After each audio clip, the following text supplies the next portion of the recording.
खरं तर आजचा हा एक्सपो BANM रायगडच्या वतीनं जो आयोजित करण्यात आलेला आहे, पनवेलकरांसाठी, नवी मुंबईकरांसाठी एक खरं तर पर्वणी आहे. म्हणजे अनेकांना स्वतःचं हक्काचं घर हवं असतं, पण त्यासाठी एक प्लॅटफॉर्म असण्याची गरज असते. आज ज्या पद्धतीनं या एक्सपो मध्ये दर्जेदार घरांचं स्वप्न पूर्ण होऊ शकतं, अशा पद्धतीचं एक प्लॅटर सजवलं गेलेलं आहे. आणि शेवटी या विषयामध्ये विश्वासार्हता खूप महत्वाची असते. आमचा मध्यमवर्गीय आमचा नागरिक असेल, लोअर मिडल क्लास फॅमिली असेल, आज त्याच्या घामाचा पैसा जेव्हा तो कुठेतरी गुंतवतो, तेव्हा त्याच्या मनामध्ये कुठेतरी भीती असते की माझे पैसे हे सुरक्षित हातात गेले पाहिजे. आणि ते स्वप्न जे आहे ते पूर्ण करण्याचं काम आज या एक्झिबिशन मध्ये पूर्ण होऊ शकतं. अशा पद्धतीचं एक्झिबिशन आहे. आणि त्यामुळे मी आयोजकांचं मनापासून अभिनंदन करतो आणि आभार व्यक्त करतो.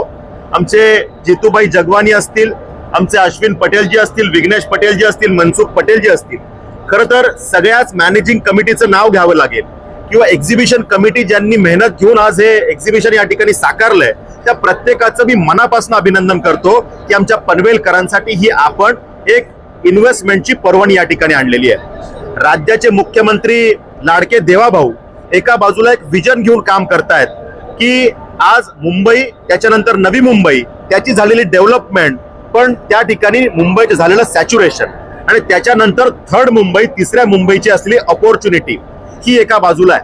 आणि देवाभाऊंचं विजन आहे की या नवी मुंबईला, या तिसऱ्या मुंबईला एका वेगळ्या प्लॅटफॉर्मवरती, एका वेगळ्या उंचीवरती डेव्हलप केलं गेलं पाहिजे. त्यामुळे आपण बघितलं की दावोस समिट मध्ये देवाभाऊंनी ज्या पद्धतीने MOU साईन केले, लाखो करोडोंचे MOU महाराष्ट्र म्हणून साईन झाले, आणि त्याचं सगळ्यांचे ग्रोथ इंजिन हे नवी मुंबई आहे किंवा पनवेल आहे, अशा पद्धतीनं हे सगळं डिझाईन करण्यात आलेलं आहे. म्हणजे आपण बघितलं की medi city, edu city, innovation city, त्या ठिकाणी 5 मोठ्या युनिव्हर्सिटीज या ठिकाणी येत आहेत.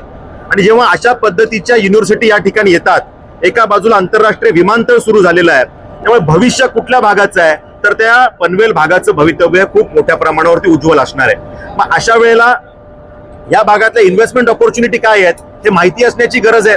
मग ते वेगवेगळ्या पद्धतीने जाऊन शोधणं अशक्य असतं. मग ते एकाच ठिकाणी कुठे आम्हाला बघायला मिळेल का?